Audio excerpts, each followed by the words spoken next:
So I wanted to show you how to override some properties that you might have in your application. So let's say you have a file here in your resources and it is called app.properties. You have just a simple property, app.name, my cool app name. We go through and we load this through the class loader. Provide null as a default so that this is fresh, there's nothing else that's being overridden at this time. If it's not null, then we load the properties in from the defaults. If it's null, then we just create new properties.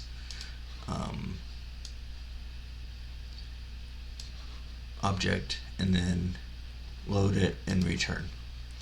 And then we're going to output app.name. So we do that, expand that here, my cool app name. Cool, it works. It grabbed the properties file from the resources and all that. Well, let's say that you want your users to be able to override a property. Put their company name and their app name, something like that.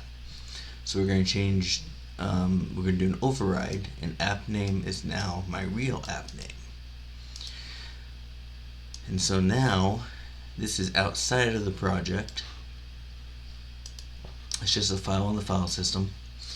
Again, we're going to pass in the properties file name that we want to override. So we override our properties, pass in the defaults, which we are setting up here. And then we're going to do the normal checking there that we did in the last one. Read in the file as an input stream, and then we're going to load the input. This requires non-null.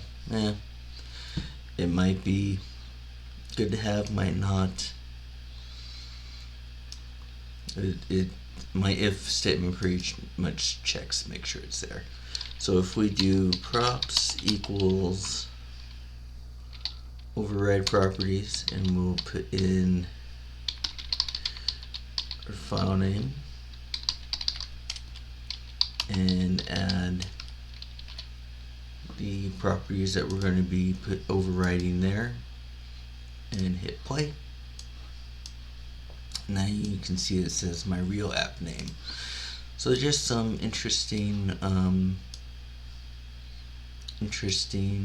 code, I think, that you can put in your projects. We'll let you focus on that for a second, read that in. I'll be pushing this to my source code repos, so you can have that as well. And those are in the description, and then there's the other one. So there you go. There you have it. Alright, happy coding. We'll talk to you later. Bye now.